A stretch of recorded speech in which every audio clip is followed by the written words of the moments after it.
Hello everyone, स्वागत करता हूं आप सबका हमारे यूट्यूब प्लेटफॉर्म मोमेंटम पे। तो गाइस, आज हम स्टार्ट करने जा रहे हैं एक नया चैप्टर हमारे बायोलॉजी से। पहला चैप्टर वैसे ये है जो कि हमारा life process and which is very easy and one of the important chapter as per as your class 10th biology is concern.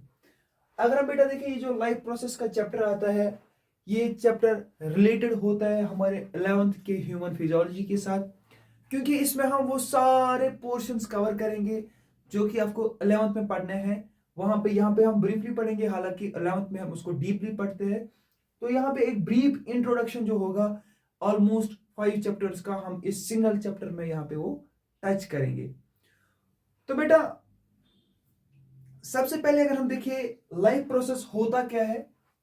Life process हम उस प्रोसेस को कहते हैं जो कि लिविंग ऑर्गेनिज्म में होती है जस्ट फॉर दिस सर्वाइवल, यानी कि ऐसी प्रोसेस जो लिविंग ऑर्गेनिज्म में होती है ताकि वो जिंदा रहे और अब हम कह सकते हैं या सस्टेन कर पाए अपने अंदर लाइफ को। तो ऐसे प्रोसेस को हम कहते हैं लाइफ प्रोसेसेस। ये बिल्कुल समझ आपको नाम से ही आया होगा। और इस प्रोसेस में जो प्रोसेस इंक्लूड है, जैसे कि न्यूट्रिशन आता है, डाइजेशन आता है, रेस्पिरेशन आता है, सर्कुलेशन आता है, एक्सक्रीशन। तो ये स्टेप वाइज मैंने समझाने की कोशिश की आपको कि कैसे कौन सी प्रोसेस लिविंग ऑर्गेनिज्म में होती है और उसके बाद क्या होता है और उसके बाद लाइफ सस्टेन रहती है लिविंग ऑर्गेनिज्म में। ठीक है। अगर हम देखिए यहाँ पे ये पोर्शन जो आता है डाइजेशन डाइजेशन से लेके एक्सक्रीशन तक, ये सारा आपके क्लास 11th की ह्यूमन फिजियोलॉजी में आता है। तो देखिए कैसे होती है लाइफ प्रोसेस। सबसे पहले होता है न्यूट्रिशन। न्यूट्रिशन में क्या होता है? न्यूट्रिशन में सिंपली आप करते हैं काम, यहाँ पे आप फूड लेते हैं सिंपल फॉर्म में। ठीक है, आप लेते हैं सिंपल तरीके में, फूड लेते हैं और उसी फूड को आप यूज करते हैं for the generation of energy. उसके बाद डाइजेशन में क्या होता है? आप इसी फूड को करते हैं break into the simpler components. उसके बाद क्या होता है? रेस्पिरेशन में इस फूड से एनर्जी डिराइव की जाती है। और उसके बाद सर्कुलेशन में क्या होता है, या यहाँ पे मैं बोलूंगा यहाँ पे ऑक्सीजन का इंटेक भी होता है। और सर्कुलेशन में क्या होता है? न्यूट्रिएंट्स जो हो गए, जो फूड से हमें मिलते हैं या एनर्जी जो मिलती है, उसको कैरी किया जाता है। और एक्सक्रीशन में क्या किया जाता है? जो वेस्ट मटेरियल हमारी बॉडी में बन जाता है इस फूड की वजह से, उसको बॉडी से आउट किया जाता है। ठीक है। तो एक सीक्वेंशियल वे में हम पढ़ेंगे। अब हम डायरेक्टली बात करते हैं कि रिप्रोडक्शन हमको हम डायरेक्टली एक एसेंशियल लाइफ प्रोसेस नहीं कहते हैं। एक एसेंशियल लाइफ प्रोसेस इसलिए नहीं है क्योंकि लिविंग ऑर्गेनिज्म जो है ये सर्वाइव कर सकता है without the process of reproduction. Reproduction क्या होता है आपको पता होगा। तो मैंने कहा कि ये एक एसेंशियल लाइफ प्रोसेस नहीं है। रीजन क्या है? रीजन ये है बेटा, लिविंग ऑर्गेनिज्म अगर रिप्रोड्यूस ना करे, अगर एक जनरेशन से दूसरे जनरेशन पैदा ना हो, तो जो वो पुरानी जनरेशन होगी, जब तक कुदरत ने उनकी जिस्म में रूह रखी होगी, जिंदगी उनको देनी होगी कुदरत को, तब तक वो जिंदा रहेंगे। हालांकि रिप्रोडक्शन के बगैर वो जिंदा रह सकते हैं। वन थिंग इज दैट उनकी सेक्सुअल डिजायर्स में भी फुलफिल ना हो, but the main thing is that वो सर्वाइव कर सकते हैं। ठीक है। तो आती है nutrition. Nutrition is a simply process by which living organism takes the food, या हम कहेंगे फूड को हम थोड़ा साइंटिफिक नाम में अगर हम बोले, ये लेता है nutrients for the generation of energy. तो इस प्रोसेस को हम कहते हैं न्यूट्रिशन। अब न्यूट्रिएंट्स क्या होता है? न्यूट्रिएंट्स ऐसे मटेरियल्स होते हैं बेटा जिससे लिविंग ऑर्गेनिज्म को क्या मिलता है? न्यूट्रिशन मिलता है। जैसे कि इस न्यूट्रिएंट्स में कुछ एग्जांपल्स आती है, कार्बोहाइड्रेट्स हो गया, प्रोटीन्स हो गया, वाइटामिन हो गया, फैट्स हो गया और मिनरल्स हो गया। अगर हम देखिए मोड्स ऑफ न्यूट्रिशन, यानी कि लिविंग ऑर्गेनिज्म कैसे अपना फूड हासिल कर सकता है, ठीक है, कैसे वो फूड को ले सकता है। या तो वो डिपेंडेंट होता है किसी दूसरे लिविंग ऑर्गेनिज्म पे, कुदरत पे वो डिपेंडेंट हो सकता है, या तो बेटा वो अपने फूड की जनरेशन खुद कर सकता है। ठीक है। तो इस बेसिस पे हमारे पास दो मोड्स आते हैं न्यूट्रिशन के, autotrophic mode and heterotrophic mode of nutrition. आप इसका स्क्रीनशॉट लीजिए, हम आगे जाते हैं। अब आता है हमारे पास मोड्स ऑफ न्यूट्रिशन, यानी कि एक ऑर्गेनिज्म कैसे अपना फूड ऑब्टेन कर सकता है। उस बेसिस पे हमारे पास न्यूट्रिशन के दो टाइप्स आते हैं बेटा। एक टाइप आता है autotrophic mode of nutrition and another type is heterotrophic mode of nutrition. सबसे पहले अगर हम ऑटोट्रॉपिक मोड ऑफ न्यूट्रिशन के बारे में बात करें, The term autotrophic is actually derived from the combination of two terms. One is auto and another is trophic. Auto and trophic. Auto means self and trophic means nutrition. Here the organism is capable of synthesizing their food by their own. यानी कि यहाँ पे organism अपना food खुद prepare कर सकता है अपने लिए। और जो ऑर्गेनिज्म यहाँ पे अपना फूड खुद प्रिपेयर करेगा, ऐसे ऑर्गेनिज्म को हम कहते हैं बेटा ऑटोट्रॉफ।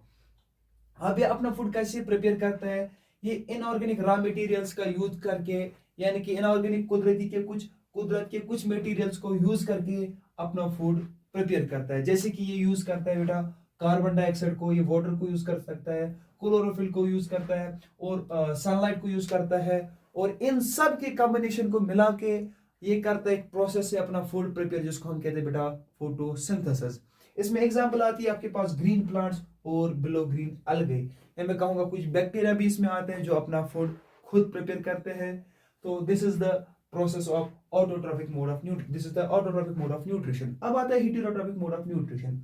यहाँ पे क्या होता है बेटा, यहाँ पे organism is not capable to synthesise their food by their own, यानी कि ऑर्गेनिज्म यहाँ पे अपना फूड खुद प्रिपेयर नहीं कर सकता।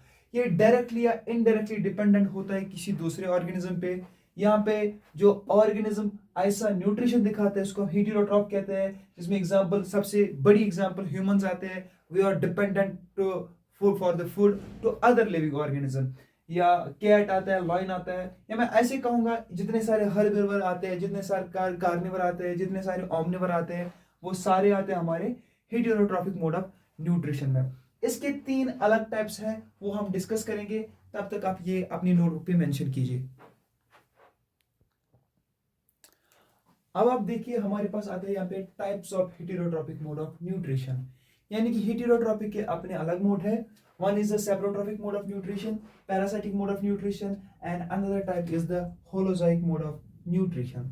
सबसे पहले हम बात करते हैं सेप्रोट्रॉफिक मोड ऑफ न्यूट्रिशन के बारे में। बेटा यहाँ पे क्या होता है, यहाँ पे एक ऑर्गेनिज्म अपना नरिशमेंट, या मैं कहूंगा अपना जो न्यूट्रिशन या फूड डिराइव करता है अदर लिविंग ऑर्गेनिज्म से, अदर ऑर्गेनिज्म से, लेकिन वो सड़ा हुआ मरा हुआ ऑर्गेनिज्म होता है। या मैं ऐसे कहूंगा यहाँ पे लिविंग ऑर्गेनिज्म जो है अपना नरिशमेंट हासिल करता है from the dead and decaying organic matter. ठीक है, वो लिविंग क्रिएचर भी हो सकता है, वो कोई प्लांट भी हो सकता है, वो लीव्स भी हो सकते हैं, सड़े हुए मरे हुए लीव्स भी हो सकते हैं, सड़ा हुआ मरा हुआ कोई ऑर्गेनिज्म भी हो सकता है, कोई एनिमल भी हो सकता है। तो वहां से यहाँ पे लिविंग ऑर्गेनिज्म डिराइव करता है अपना फूड। एग्जाम्पल यहाँ पे आती है फंगाई की, and the organism which is showing this type of nutrition is termed as a saprophyte. And यहाँ पे एक और टाइप आता है पैरासाइटिक मोड ऑफ न्यूट्रिशन। यहाँ पे क्या होता है बेटा, यहाँ पे एक होस्ट रिलेशनशिप बनता है फूड को डिराइव करने के लिए, नरिशमेंट को हासिल करने के लिए। क्या होता है, यहाँ पे एक लिविंग ऑर्गेनिज्म अपना फूड हासिल करता है दूसरे एक्टिव लिविंग ऑर्गेनिज्म से, वहां पे या तो उसकी बॉडी के अंदर रह के या तो उसकी बॉडी के ऊपर रह के। अगर क्या होता है बेटा, देखिए आप समझ लीजिएगा, लिविंग ऑर्गेनिज्म यहाँ पे या तो बॉडी के अंदर चला जाएगा, या तो बॉडी के अंदर चला जाएगा, या तो बॉडी के बाहर बैठेगा और वहां से अपनी नरिशमेंट हासिल करेगा दूसरे लिविंग ऑर्गेनिज्म से। अगर लिविंग ऑर्गेनिज्म जो नरिशमेंट हासिल करता है, जो होस्ट यहाँ पे है, वो दूसरे लिविंग ऑर्गेनिज्म के बॉडी के अंदर चला गया, तो इसको हम कहेंगे एंडोपैरासाइट। एंड अगर वो बाहर बॉडी की सरफेस पे बैठा और वहां से अपना नरिशमेंट हासिल किया, तो इस टाइप की न्यूट्रिशन को हम कहेंगे एक्टोपैरासाइटिक न्यूट्रिशन। एग्जांपल यहाँ पे आती है roundworm, lice and ticks.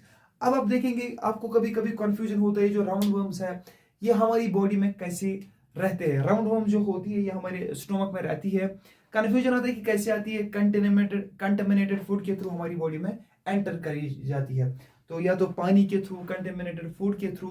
अगर आप कहीं बाजार से फ्रूट लाएंगे, आप उसको वॉश नहीं करेंगे, ऐसे ही कर उसको खा लेंगे, तो उससे भी आपकी बॉडी में चला जा सकता है। उसके बाद holozoic mode of nutrition.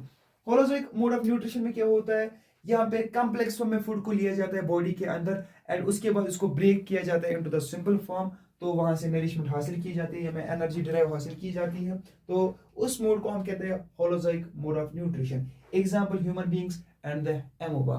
Human beings क्या करते हैं, बॉडी के अंदर फूड को लेते हैं, वहां पे इसको कंप्लीट ब्रेक डाउन करते हैं, वहां से एनर्जी हासिल करते हैं, and one then excretion process occurs. तो this is the simple process. तो ये था हमारा types of heterotrophic mode of nutrition.